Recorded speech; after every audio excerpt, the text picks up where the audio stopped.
மாதா தொலைக்காட்சி நேயர்களுக்கு என்னுடைய அன்பான வணக்கங்கள். இறையேசுவில் பிரியமானவர்களே, நம்முடைய இறை சிந்தனைக்கு நாம் எடுத்துக்கொண்ட பகுதி மத்தேயு நற்செய்திக்கே உரித்தான ஒரு சிறப்பான ஒரு பகுதி என்று கூறலாம். இந்த பகுதியில் நம் ஆண்டவர் இயேசு நம் அனைவருக்கும் 2 முக்கிய செய்திகளை கொடுக்கின்றார். குறிப்பாக இறைவன் நாம் அனைவரும் தேடுகின்ற இளைப்பாறுதலை அவரிடத்திலே தேடும்படியாக அழைப்பு விடுக்கின்றார். பெரும் சுமை சுமர்ந்து சோர்ந்திருப்பவர்களே, எல்லோரும் என்னிடம் வாருங்கள், நான் உங்களுக்கு இளைப்பாறுதல் தருவேன். ஆமன்பர்களே, வாழ்க்கையில் பெரும் சுமைகளை சுமந்து செல்கின்ற பொழுது நாம் யாரிடத்திலே இந்த இளைப்பாறுதலை தேடுகின்றோம், யாரிடத்திலே நாம் இந்த இளைப்பாறுதலை தேடிக்கொண்டிருக்கின்றோம் என்பதை சிந்தித்து ஆண்டவர் இயேசுவிடம் திரும்பி வர ஆண்டவர் நமக்கு அழைப்பு விடுக்கின்றார். 29வது வசனத்திலே நாம் வாசிக்கின்றோம், நான் கனிவும் மனத்தாழ்மையும் உடையவன், ஆகவே இந்நுகத்தை உங்கள் மேல் ஏற்றுக்கொண்டு என்னிடம் கற்றுக்கொள்ளுங்கள். பழைய ஏற்பாட்டிலே நுகம் என்பது பழைய ஏற்பாட்டில் இருந்த சட்டத்திட்டங்களை குறிக்கலாம். ஆனால் ஆண்டவர் இயேசுவினுடைய வருகைக்கு பிறகு அவர்களுடைய ஆன்மீகத்திற்கு ஒரு புதிய தெளிவினை கொடுக்கின்றார்.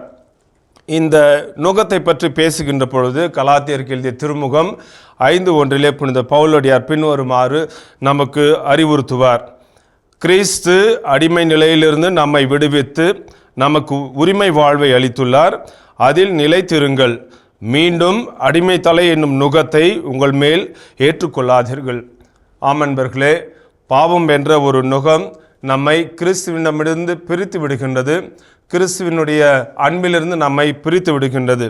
ஆனால் இறைவனுடைய நுகம், அதாவது இயேசுவினுடைய அன்பையும் அவருடைய ஆறுதலையும் அவருடைய போதனைகளையும் ஏற்றுக்கொள்கின்ற பொழுது நாம் நம்முடைய கிறிஸ்துவ சீடத்துவ வாழ்க்கையை நேரிய வழியில் வாழ நமக்கு உதவியாக இருக்கும். மேலுமாக எரேமியா 6:16 நாம் வாசிக்கின்றோம், தொன்மையான பாதைகள் எவை, நல்ல வழி எது என கேளுங்கள், அதில் செல்லுங்கள், அப்போது உங்களுக்கு அமைதி கிடைக்கும்.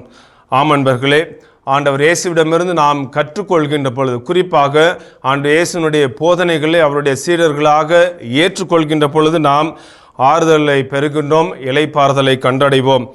என் நுகம் அழுத்தாது, என் சுமை எளிதாய் உள்ளது என்று ஆண்டவர் இயேசு நமக்கு அழைப்பு விடுக்கின்றார். நம்முடைய வாழ்க்கையில் நாம் எந்த பாதையை தேர்ந்தெடுத்து கொண்டிருக்கின்றோம்?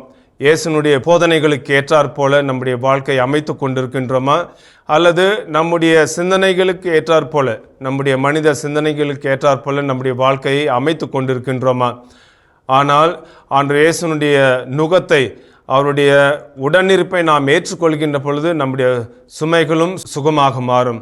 ஆமன்பர்களே, இந்த பகுதியை பற்றி நாம் தியானித்து கொண்டிருக்கின்ற பொழுது ஆண்டவர் நமக்கு ஒரு மிகப்பெரிய ஆறுதலை, அழைப்பை விடுக்கின்றார். சுமை சுமந்து சோர்ந்திருப்பவர்களே, எல்லோரும் என்னிடம் வாருங்கள். ஆண்டவருடைய இறை பிரசன்னத்தை நாடுவோம், இறைவனுடைய வார்த்தையை அன்றாடம் வாசிப்போம், இறைவனுடைய வார்த்தையை நம்முடைய வாழ்வாக மாற்றுவோம். அவ்வாறாக இறைவன் நமக்கு கொடுக்கின்ற அழைப்பினை நாம் ஏற்றுக்கொள்கின்ற பொழுது, குறிப்பாக இறைவனுடைய இளைப்பாறுதலை, ஆண்டவருடைய உடனிருப்பை நம்முடைய வாழ்க்கையில் நிறைவாக பெற்றுக்கொள்வோம். இயேசுவுக்கே புகழ், இயேசுவுக்கே நன்றி. மரியே வாழ்க.